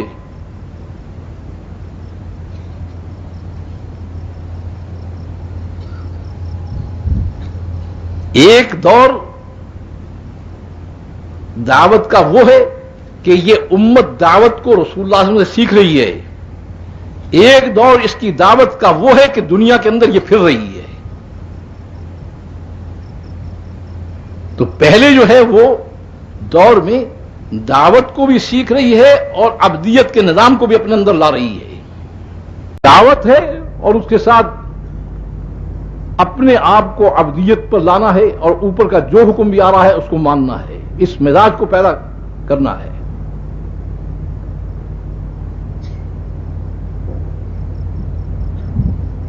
اب آپ کے ساتھ ایک فیصلہ لگا ہوا ہے جو بدل نہیں سکتا ہے کہ اگر امت اس ذمہ داری کو ادا کرتی ہے تو یہ امت سب سے اوپر، ساری دنیا کی قومیں اس کے نیچے. اگر نہیں ادا کرتی ہے تو ساری دنیا کی قومیں اس پر ٹوٹ پڑیں گی اور اس کے متقی دعائیں مانگیں گے. میں ان کی دعا سننے کو تیار نہیں ہوں. یہاں تک آپ کے ساتھ فیصلہ لگا ہوا ہے. آپ کہتے ہیں کہ میں نے جو کہا تھا کہ حد وحید ہے، کیوں کہا تھا؟ اس لیے کہ وہ تو اوپر سے نظام طے ہے، آگے نبی نہیں آنے والا تھا. اس لیے کہا کہ ان کو بتا کر جاؤ. یہ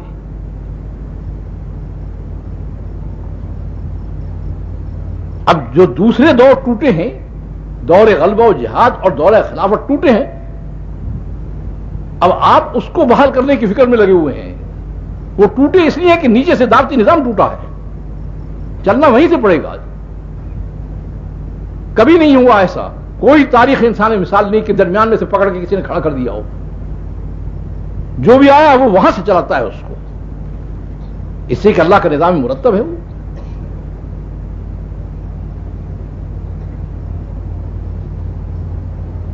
آخر اتنے انبیاء کی تاریخ ہمارے پیچھے لگی ہوئی ہے، ہم دیکھتے کیوں نہیں اس کو؟ کسی نبی نے بیچ سے شروع کیا ہے؟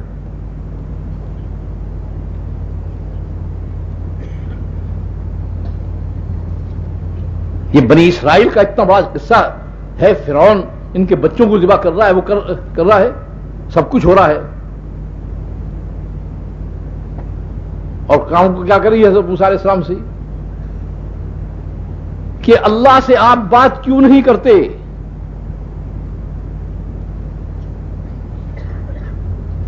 اللہ سے آپ بات کیوں نہیں کرتے؟ کہا کیا بات کروں؟ کہا کہ ہم اللہ کو مانتے ہیں، اللہ کی کتاب کو مانتے ہیں، اللہ کے رسول کو مانتے ہیں، اللہ کے دین کو مانتے ہیں. یہ تو کمبخت نہ اللہ کو مانتا ہے، نہ کتاب کو، نہ رسول کو مانتا ہے. تو یہ ہمارے سر پر چڑھا ہوا ہے اور ہم پیچھے چلے جا رہے ہیں. اوذینا من قبل ان تاتینا من بعد ما جئتنا، آپ کے آنے سے پہلے بھی اسی مصیبت میں مبتلا تھے، آپ کے آنے کے بعد بھی اسی مصیبت میں مبتلا ہیں. ہاں، موسیٰ علیہ السلام نے جواب نہیں دیا، وہاں اوپر سے آیا جواب، اوپر سے آیا. اوپر سے کیا جواب آیا؟ اوپر سے کیا جواب آیا؟ اوپر سے جواب آیا کہ وہ مانتے نہیں اس لیے میری نہیں مانتے، تم مجھے مان کر میری نہیں مانتے. جب تک اپنی زندگی کو بدلو گے نہیں، مسئلہ نہیں حل ہوگا. زندگی کو بدلو تاکہ میں تمہارے ساتھ ہوں. تو میں اس وجہ سے کہا کرتا ہوں کہ اس زمانے کے بنی اسرائیل جو ہیں وہ ہم سے زیادہ عقل مند تھے. ان کو جب یہ بات معلوم ہوگی کہ اس کے بغیر گزارا نہیں ہے اور اوپر کا فیصلہ ہے، تو انہوں نے کہا ہم آج سے ساری فرعونی زندگی کو بھی خیر بات کہتے ہیں اور ہم ان کے طریقے اور طرز کو بھی چھوڑتے ہیں. ایک دم ساری زندگی پلٹ کر حضرت موسیٰ علیہ السلام والی کی زندگی پر آ گئے. اللہ کے یہاں وہ تھوڑی ہے یونیورسٹیوں کی والی بات کہ جی ایک سال جو ہے 5 سال پرائمری میں گزارو اور اتنے سال جو ہے وہ مڈل میں گزارو اور اتنے وہ. اللہ کے یہاں کیا آج پڑھ دے، اللہ کا نظام آج پڑھ دے گی.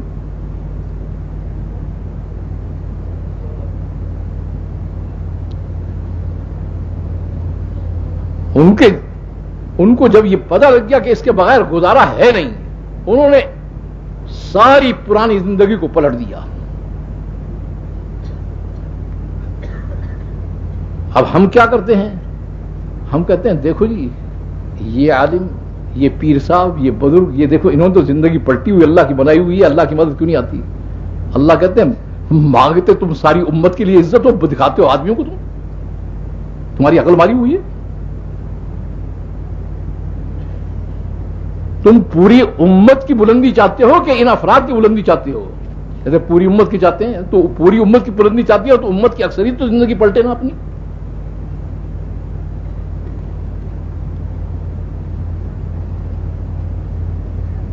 تو انہوں نے اپنی زندگی پلٹ دی.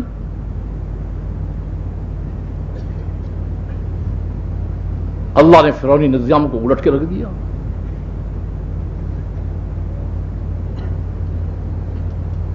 بات صاحب کہہ دی اللہ تعالیٰ نے کہ یہ نہیں ہوگا کہ آپ کہیں کیا کہیں کہ ہم اللہ کو مانتے ہیں، اللہ کے رسول کو مانتے ہیں، اللہ کو دین کو مانتے ہیں، وہ مانتے نہیں. اس سے بات نہیں چلے گی، زندگی پلٹنے پڑے گی، پوری زندگی کو پلٹنا پڑے گا.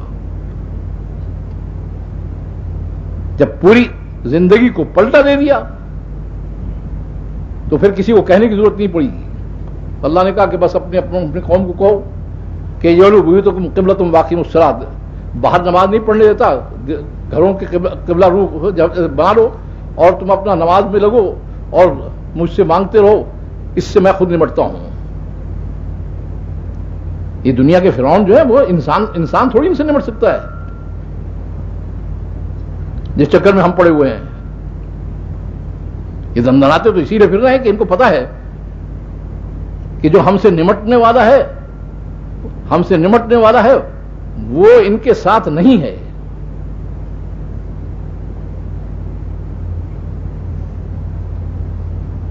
تو کہا کہ اپنی قوم سے تو یہ کہو کہ میرے سے رابطہ بڑھاتے جائیں،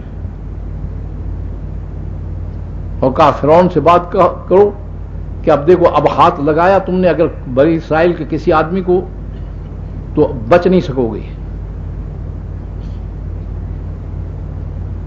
اب حکومت والوں کے دماغ میں جو نشہ حکومت کا ہوتا ہے ان کو کام بات سمجھ میں آتی ہے۔ وہ کہنے لگا اچھا کل کیا بات تھی اور کیا بات ہو گئی؟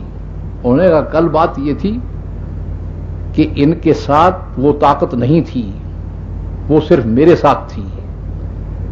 اب اس نے کہہ دیا انی معکم، اب وہ ان کے ساتھ بھی آ گیا ہے، انہوں نے میری زندگی چونکہ اختیار کر لی ہے تو وہ ساتھ آ گیا ہے۔ مگر اللہ تعالی بڑے علیم و حکیم ہیں، اس وجہ سے ایک دم نہیں پکڑتے بلکہ ترتیب سے کام شروع کیا۔ ترتیب سے کام شروع کیا، ایک دم نہیں پکڑا، کہا ہم نے وقت دیا ہے اس کو، ایسے نہیں پکڑ لیا۔ فارسلنا علیہم الطوفان، سب سے پہلے سیلاب کی سزا دی۔ حضور اکرم صلی اللہ علیہ وسلم فرماتے ہیں کہ تمہارا سیلاب نیچے جاتا ہے، اور جو سیلاب حضرت موسیٰ علیہ السلام کی امداد کے لیے آیا تھا، محلات فرعون بہت اوپر تھے، وہ سیلاب اوپر چڑھ گیا، وہ نیچے نہیں گیا، وہ اوپر چڑھ گیا۔ میں نے اس کے محلات کو دیکھا ہے، وہاں اقصر مقام ہے اس کا جہاں اس کے محلات ہیں، آدمی کو عقل میں نہیں آ سکتی کہ 30 فٹ اوپر سیلاب کیسے چلا گیا۔ اب جب سیلاب نے رخ کیا تو آپ بتائیں کہ اس وقت میں جب سیلاب کا زور ہوتا ہے تو کس کو مدد کے لیے پکارا جاتا ہے؟ اللہ کو نہیں، اللہ کو تو کوئی پوچھتا نہیں، اللہ کو نہیں پکارتے، کہتے ہیں یا فوج، یا اللہ کے بجائے کہتے ہیں یا فوج، فوج کو پکارتے ہیں۔ تو اس نے فوج کو پکارا، فوج نے آگے کہا تیری عقل ماری گئی ہے، اس طوفان کا ہم مقابلہ کر سکتے ہیں؟ سیلاب نیچے جاتا تو اس کا علاج ہوتا ہے، یہ اوپر جو چڑھ رہا ہے تو اس تیرے محلات کو ڈوبانے کے لیے تو اب ہم کیا کریں گے؟ انہوں نے کہا پھر؟ انہوں نے کہا وہ گدڑی پوش جو ہے جس کو تو نے کہا تھا کہ نہ تیرے کنگن ڈلے ہوئے ہیں نہ کوئی ڈلا ہوا ہے، وہ گدڑی پوش جو ہے نا اس کو بلاؤ، ہم بھی ہاتھ جوڑتے ہیں، تم بھی ہاتھ جوڑو۔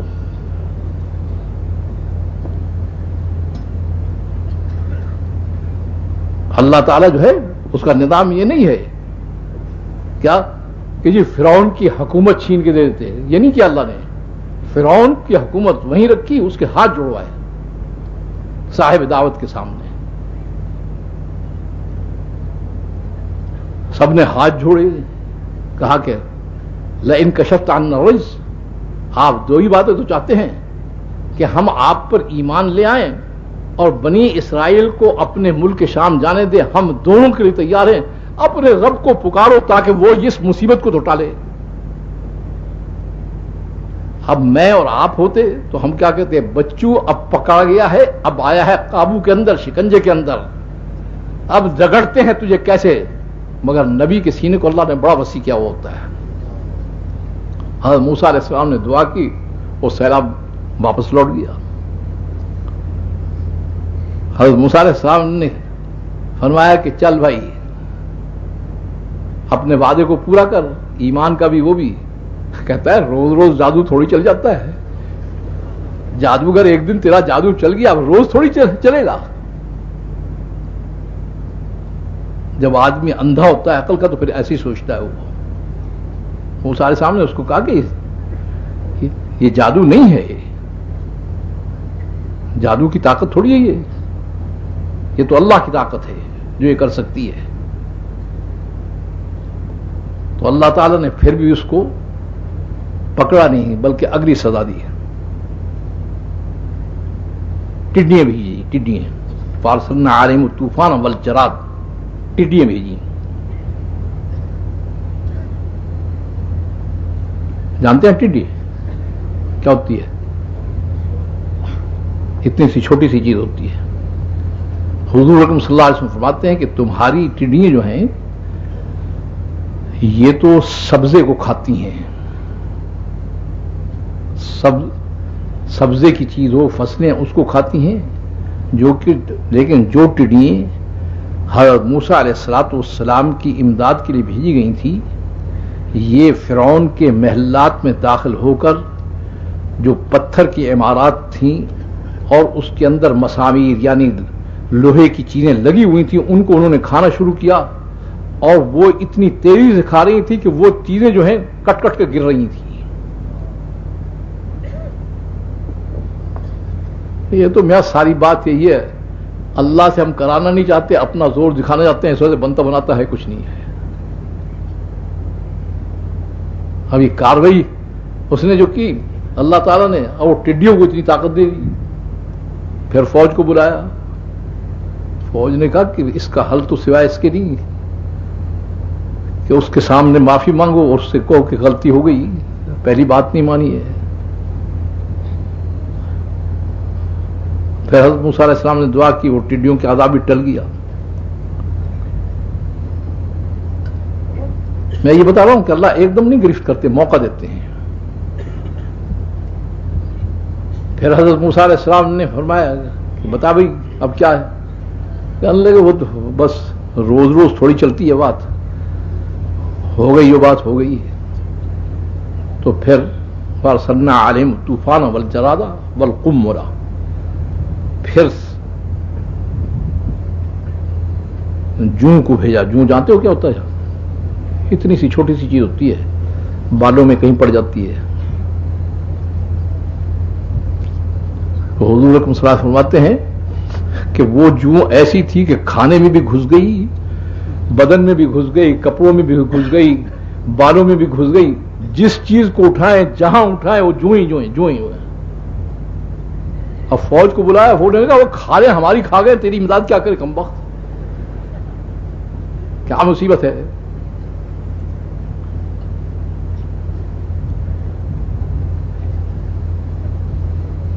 پھر حضرت موسیٰ علیہ السلام سے معافی مانگی، پھر انہوں نے دعا کی، پھر مصیبت ٹل گئی.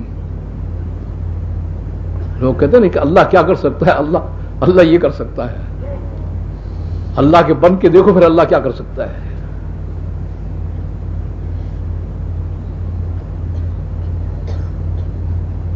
اب جوں کا عذاب ٹل گیا، پھر دماغ خراب ہے. حکومت والوں کا دماغ کوئی ٹھیک تھوڑی ہوتا ہے. ان کو حکومت کا نشہ جو ہے سوچنے نہیں دیتا. تو پھر ارسلنا علیہم الطوفان والجراد والقمل والضفادع، پھر مینڈکوں کا عذاب آیا. اب مینڈکوں کا عذاب کیا تھا؟ پانی لیں تو مینڈک بن جائے، کھانا لیں تو مینڈک بن جائے، کپڑوں میں مینڈک، لباس میں مینڈک، پیر رکھے مینڈک، ہر چیز مینڈک ہی مینڈک، مینڈک ہی مینڈک. آپ کہیں سمجھ رہے ہوں کہ اسپرے کر دیں گے تو مر جائیں گے. اسپرے کرنے سے نہیں مرتے، وہ اسپرے کرنے والی مرتے ہیں اس سے. جب عذاب کا مینڈک ہوگا وہ چھوڑے گا.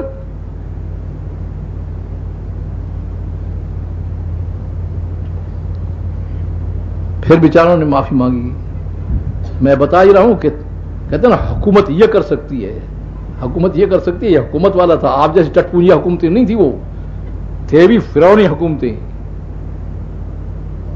وہ اصحاب دعوت کے سامنے ہاتھ جوڑنے پر مجبور ہو گئی.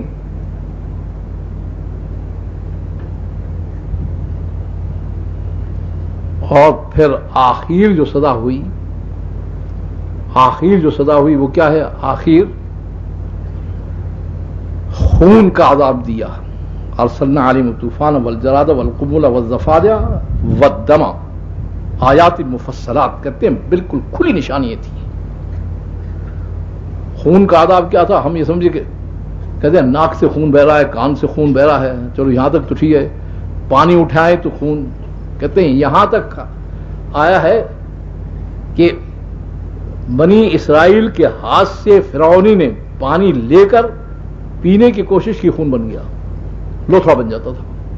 کھانا لوتھڑا، پینا لوتھڑا، کپڑوں میں سارے لوتھڑے، لباسوں میں لوتھڑے، اس میں خون کے لوتھڑی لوتھڑی لوتھڑی لوتھڑے.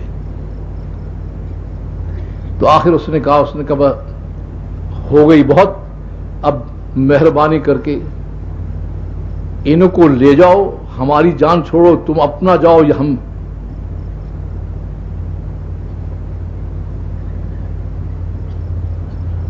اس پر حضرت موسیٰ علیہ السلام لے کر چل پڑے اور جاتے جاتے اس کو ایک بات کہہ گئے. میں اس بات کہتا ہوں کہ نبی کا سینہ جو ہے بڑا وسیع ہوتا ہے. کہا علم تؤمنوا لی فاعتزلون، ایمان نہیں لایا ہے اس میں کوئی حرج نہیں، وہ تو بھگتے گا جو بھگتے گا تو، لیکن ایک نصیحت کرتا ہوں کہ میرے سامنے آنے کی کوشش مت کرنا، اگر بالکل علیحدہ رہنا، اگر سامنے آیا تو بچے گا نہیں. مرتا کیا نہ کرتا، مان گیا. اب وہ یہ جو ہوتے ہیں حکومت کے نشے میں تو آدھے تو پاگل پہلے ہوتے ہیں یہ، اور جو ان کے ارکان حکومت ہیں جن کو ارکان اسمبلی کہتے ہیں آدھے پاگل وہ بنا دیتے ہیں. اس کو کہنے لگی ملک مصر آپ کا ہے اور پانی آپ کے ہیں اور سمندر آپ کے ہیں اور آپ کا یہ ہے اور آپ کا وہ ہے، اور یہی قوم تو ہمارا بیگار کا کام کرتی تھی، ساری محنت اور مزدوری کرتی تھی، یہ کرتی تھی وہ کرتی تھی، تو ان کو آپ نے جانے کی اجازت دے دی، تو اب پیچھے کون سنبھالے گا، کیا کرے گا؟ ہم تو حکومت کرنا جانتے ہیں، ہمیں تو آتا نہیں ہے ڈنگ ونگ کیا چیز ہوتی ہے. اس نے کہا اچھا یہ بات ہے. چھوٹی سی جماعت ہے، اس کو پکڑ لیتے ہیں، کہاں جائیں گے، کہاں سمندر کی طرف جا رہے ہیں نا، آگے تو نہیں جا سکتے، یہ پکڑے جائیں گے. اس کمبخت کو یہ پتہ نہیں تھا کہ یہ جا نہیں رہے ہیں، اس کو کوئی لے جانے والا لے جا رہا ہے. سمندر بھی اس کے ہیں، ہوا بھی اس کی ہے، پانی بھی اس کا ہے، سب چیز اس کی ہے، وہ لے جانے والا لے جا رہا ہے. تو اس نے پھر پیچھا کیا. عرصے کی بات ہے، میں مصر میں سفر کر رہا تھا تو مسلمانوں کی عقل کو بھی تو چاڑ گئے نا یہ کافر. تو ایک وہاں کے بہت بڑے کوئی پروفیسر صاحب تھے، وہ کہنے لگے کہ بات یہ ہے کہ اس زمانے میں سمندر کا پانی اتر جاتا ہے، اس سے موسیٰ علیہ السلام اس میں سے نکال کر لے گئے. یعنی بجائے دماغ میں یہ ہے کہ اللہ کی طاقت نے کام کیا. اب اس کی تعویل کیا کرے تھے، لے گئے. میں نے کہا اچھا. پھر جب پانی اترا ہوا تھا تو میں نے کہا جب وہ گیا تو اس پانی میں سے وہ کیوں ڈوب مرا، اس کے اندر ساری فوج کو لے کر 7 لاکھ کی فوج مر گئی اس کی سمندر میں. میں نے کہا پانی اترا ہوا تو اس کا وقت آیا تو میں نے کہا وہ ڈوب گئی ساری کی ساری. اور موسیٰ علیہ السلام جو نہتے تھے کہ نہ حکومت تھی نہ کچھ تھی، وہ لے کے چل دیے. میں نے کہا پروفیسر کچھ عقل چاہیے، آدمی کو سوچنا چاہیے.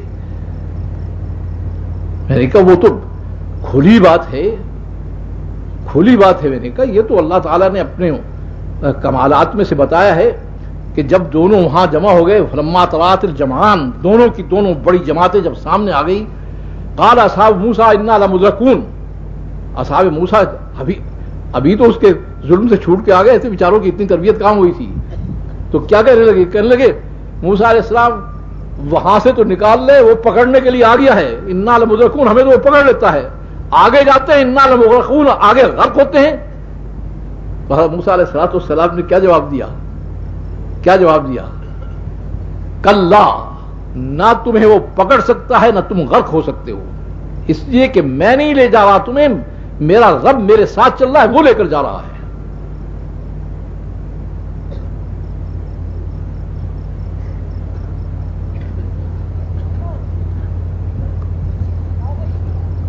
تو اس میں آتا ہے کہ جو مومن آل فرعون تھا اس نے اپنے گھوڑے کو ڈال دیا اور سمندر کے پانی کی تیزی نے گھوڑے کو الٹ دیا.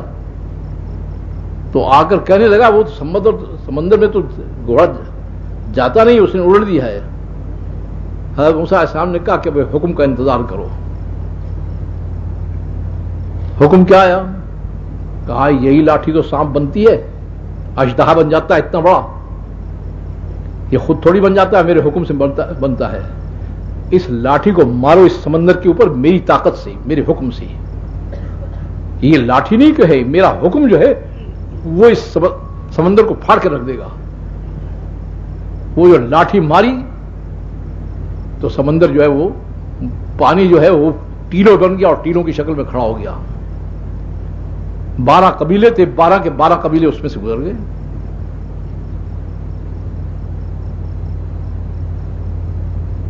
اب وہ کہتے ہیں حدیث میں آتا ہے کہ ٹیلے جو بن گئے تو نفسہ نفسی کا شاید ایسا عالم نہیں تھا جیسے آج کل ہے کہ میری بن جائے باقی سے سارے مرے. تو وہ کہنے لگے ہمیں کیا پتا کہ وہ پیچھے دوسرے جو ہیں ڈوب رہے ہیں کہ تر رہے ہیں. تو اللہ تعالیٰ نے اس میں بڑے بڑے پھاٹک کھول دیے، دریچے کھول دیے کہ ایک دوسرے کو دیکھ رہے تھے. 12 کے 12 قبیلے جو ہیں ان کے تھے وہ گزر رہے تھے اس میں سے. تو میں یاد کر رہا تھا کہ اللہ کی معیت جو ہے اس کی وجہ سے ہمیشہ دینی امتیں اوپر جاتی ہیں، ہر مشکل سے نکل جاتی ہیں. اور کاروائی جو ہوتی ہے اللہ کے یہاں سے دونوں شکلوں میں ہوتی ہے. ایک میں مغالطہ نہیں ہوتا، دوسرے میں مغالطہ ہو جاتا ہے. نوح علیہ السلام کی قوم کے خلاف جو اللہ نے کاروائی کی کسی کو مغالطہ نہیں ہوا، اس لیے کہ بیچ میں انسان نہیں تھے، براہ راست اللہ کاروائی کر رہے تھے. قوم عاد کے ساتھ جو ہوا اس میں کسی کو مغالطہ نہیں لگا. قوم فرعون کے ساتھ جو ہوا اس کا کسی کو مغالطہ نہیں لگا. کبھی اللہ تعالیٰ کاروائی بواسطہ انسان کراتے ہیں، اس میں انسان پھنستا ہے اور کہتا ہے کہ شاید میں نے کچھ کیا ہے.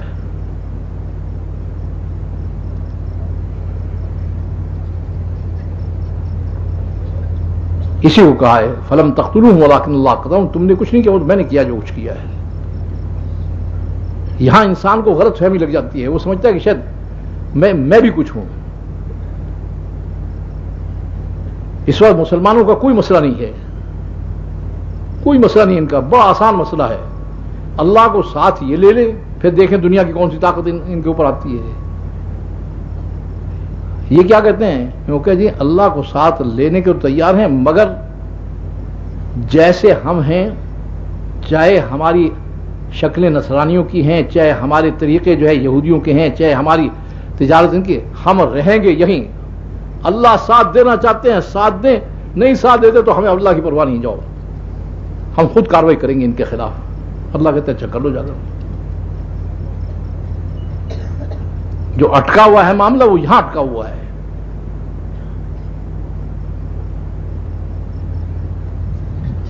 اور کسی کے اگر سمجھ بھی آتا ہے تو وہ کیا کہتے ہیں دعوت سے چلیں، عبدیت کا نظام بحال ہو، پھر اس کے بعد اللہ ساتھ ہوں، پھر اللہ مدد کریں. یہ تو بڑا لمبا نظام ہے. آپ ہی کہیں عرصے کی بات ہے، ایک عالم مجھ سے کہنے لگے، کچھ وہ کر رہے تھے بات کرنے لگے، بات یہ ہے مولانا سیدھی بات ہم کہتے ہیں، یہ میرے ساتھی تھے جو جن کے ساتھ میں آیا ہوا تھا، میرے ساتھی تھے، سیدھی بات ہم کہتے ہیں یہ امت اللہ کے دین پر چلنے کو تو تیار نہیں ہے لیکن اللہ کے دین کے لیے مرنے کو تیار ہے. میں نے کہا بس یہی مغالطہ ہے. جو دین پر چلنے کے لیے تیار نہیں وہ دین کے لیے مرنے کو کیسے تیار ہو جائے گی؟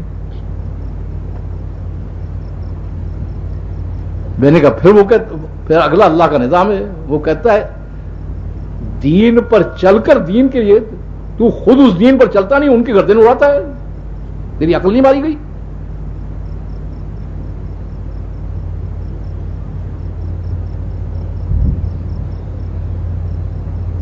تو میں نے عرض کیا کہ اصل مسئلہ ہمارا نہیں ہے، اصل مسئلہ تو اوپر کے نظام کا ہے. اور پھر عرض کر رہا ہوں ایک مثال نہیں دے سکتے تاریخ انسانی میں کہ امتیں کبھی دینی امتیں کبھی اللہ کی معیت کے بغیر اوپر گئی ہوں. اللہ کی معیت کے لیے شرط ہے عبدیت کا نظام.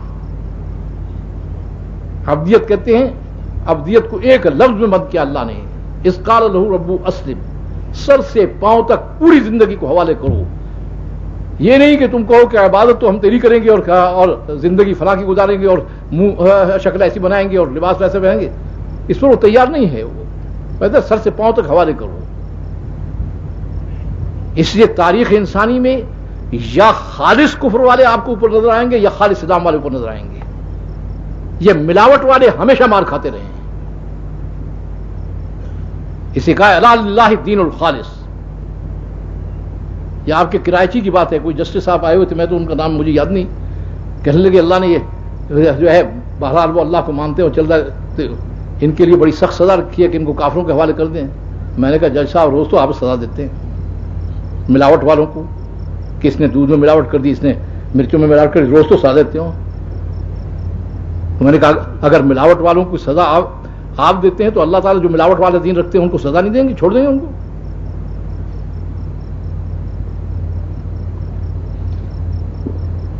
اگر خالص اسلام ہوگا, چاہے ان کے پاس ایک ہتھیار نہ ہو, ایک تلوار نہ ہو, ایک چیز نہ ہو, یہ اوپر رہیں گے دوسرے نیچے رہیں گے. ان کے لیے کوئی شرط اللہ نے نہیں لگائی, بس ایک شرط لگائی ہے کہ میرا ساتھ ہونا چاہیے.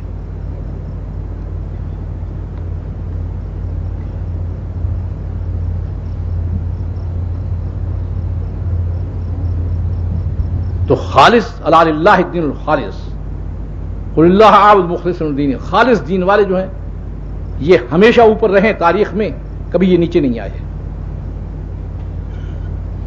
اگر یہ نہیں رہتے تو پھر خالص کفر والے اوپر آتے ہیں. یہ بیچ والے بیچارے یہاں بھی مصیبت میں وہاں بھی مصیبت میں. افتؤمنون ببعض الکتاب وتکفرون ببعض فما جزاء من یفعل ذلک منکم الا خزی فی الحیاۃ الدنیا. دنیا میں رسوائی اور ذلت کی زندگی دیں گے اور آخرت میں عذاب علیم کی طرف لوٹا دیں گے. یہ امت اس مرحلے میں پھنسی ہوئی ہے اس وقت میں, اور اس کے نکلنے کا راستہ اللہ کی طرف سے متعین ہے. یہ دعوت کے راستے سے نکلا کرتی ہیں, وہی ایک راستہ اس کا ہے.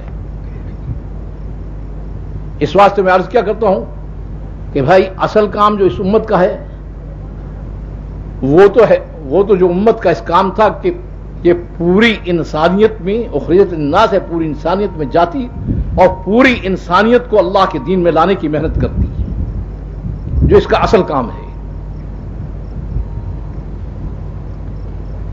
اس سے میں کیا کرتا ہوں کہ کم از کم جو اصل ذمہ داری ہے اس کی نیت تو کرو کہ ہم پوری دنیا میں جائیں گے اور پوری انسانوں کو اللہ کے دین میں لانے کی فکر کریں گے. نیت کے درجے میں تو کرو اس کو. اب پوری انسانیت میں جانے کے لیے آپ کو پوری امت پر محنت کرنی پڑے گی. یہ ادھوری امت جو ہے کہ کچھ جو ہے عبادات وغیرہ اللہ کے کرتے رہیں, زندگی دوسروں کی گزارتے رہیں, ترتیب دوسرے, یہ نہیں, اس کی کوئی قیمت نہیں ہے اللہ کی یہاں. تو اس کو تیار کرنا پڑے گا, امت کو تیار کرنا پڑے گا اپنے کام پر واپس آنے کے لیے اور اپنی زندگی کو بدلنے کے لیے. 100% امت نبی کی محنت کو لے کر چل رہی تھی اور 100% امت جو ہے اس کے پاس نبی کی زندگی تھی, جس کو دین کہتے ہیں. دین نبی کی زندگی کا نام ہے. ان کے رات بھی ویسے تھے, دن بھی ویسے تھے. اس وقت امت نبی کی محنت سے بھی کوری, نبی کی زندگی سے بھی کوری. تو اس لیے یہ بھی آپ کو نیت کرنی پڑے گی کہ پوری امت پر محنت کریں گے تاکہ اپنے کام پر بھی واپس آئے اور اپنی زندگی پر بھی واپس آئے. ان کو بھی اپنی محنت بدلنی پڑے گی اور اپنی زندگی بدلنی پڑے گی, اس کی بھی نیت کرو. اب آپ کیا کہیں گے ہم تو ایسی زندگی رکھیں گے امت کی زندگی بدل جائے, انسانوں کی بھی زندگی کیسے بدل جائے گی؟ اس کے لیے کہتے ہیں کہ جب راستہ متعین ہے, نظام متعین ہے, تو سب سے پہلے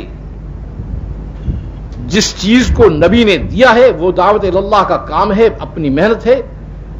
یہ محنت اور اس کے ساتھ ساتھ اپنی زندگی کا بدلنا, اس کے لیے وقت مانگا جاتا ہے. کہتے ہیں یہ وقت کیوں مانگتے ہیں؟ وقت اس لیے مانگتے ہیں کہ نہ اس وقت نبی کی محنت ہمارے پاس ہے, نہ نبی کی زندگی ہمارے پاس ہے. نبی کی محنت میں اتنی بڑی طاقت ہے کہ کفر کو اسلام میں کھینچ لاتی ہے، تو اس محنت کے اندر جب آپ نے آپ کو داخل کریں گے تو وہ آپ کو خود دین کی طرف کھینچ لائے گی۔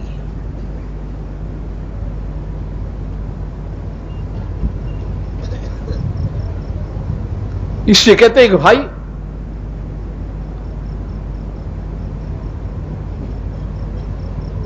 جس کے دل میں اللہ نے حق ڈال دیا ہے، یہ اللہ کی توفیق ہے، اس توفیق کو ضائع مت کرو۔ اللہ گلے میں رسی ڈال کر نہیں انسان کو کھینچتا، انسان کے دل میں حق ڈالتا ہے۔ تو جن کے دلوں میں اللہ نے حق ڈالا ہے، ان سے میں یہ عرض کر رہا ہوں کہ وہ فیصلہ کریں کہ ہم نے اپنی نبی کی محنت کو بھی اپنانا ہے، نبی کی زندگی کو بھی اپنانا ہے۔ اب اس سے مناسبت پیدا کرنے کے لیے یہ اوقات ہیں۔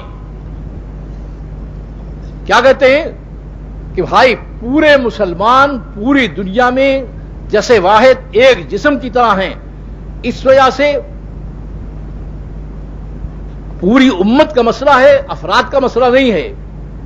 اس لیے ایسے ساتھی جنہوں نے 4 مہینے لگا لیے ہوں، اس کے بعد 2-3 سال اپنے ملک میں کام کر لیا ہو، کام کے کچھ طریقے اور سلیقے کو سمجھ لیا ہو، ان سے عرض کرتے ہیں کہ بھائی سال کے لیے 7 مہینے کے لیے ہمت کر کے حوصلہ کر کے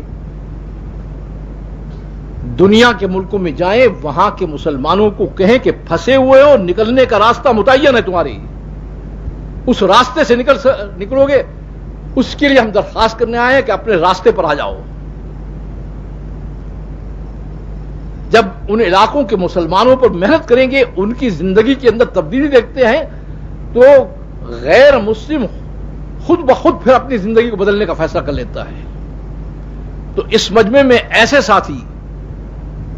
ساتھی جنہوں نے 4 مہینے لگا لیے ہیں اور اس کے بعد 2-3 سال مسلسل کام کر کے کام کے طریقے اور سلیقے تھے، یا ان سے یہ درخواست ہے کہ یہ جن کے دل میں اللہ نے ڈال دیا ہے، یہ اس کی توفیق ہے، اس کو ضائع نہ کریں اور اپنے آپ کو اللہ کی جناب میں پیش کریں سال کے لیے 7 مہینے کے لیے۔ اور مجمع سے ایک میری درخواست ہے، شیطان اس وقت آتا ہے، کسی کے پیشاب کی جگہ کو کھینچتا ہے، کسی کے کان کھینچتا ہے، کسی کا کچھ کرتا ہے اور کہتا ہے چل بات سن لی ہے۔ بات سن کر 2 ہی باتیں ہیں، یا اللہ کی جناب میں پیش کرو یا سر ڈال کر رو کہ ہم تھے کہاں اور پہنچے کہاں ہیں۔ یہ جانے کا وقت نہیں ہوتا۔ عام طور پر ہم چونکہ تقریروں کے سننے کے عادی ہو گئے ہیں، اس وجہ سے ہم سمجھتے ہیں کہ بس سن لیا چلو۔ یہ پتہ نہیں کہ یہ دعوت اللہ ہے۔ اس کا مطلب یہ ہے کہ میں اللہ سے بھاگ رہا ہوں، اللہ سے بھاگ رہا ہے تو نام کاٹ دیتا ہے۔ یہ جانے کا وقت نہیں ہوتا۔ جی بھائی، اب اس میں جو ایک ترتیب ہے، اس ترتیب کو اپنا لے تو سب سے اچھا ہے۔ وہ کیا ہے کہ ہر مسجد، ہر دیہات، ہر علاقہ لکھوا دے کہ ہماری پوری جماعت تیار ہے۔ یہ تو اصل ترتیب ہے، وگرنہ افراد کے درجے پر لکھوا دیں۔ جی فرمائیں۔ نہیں، ابھی ٹھہر جائیں۔ ابھی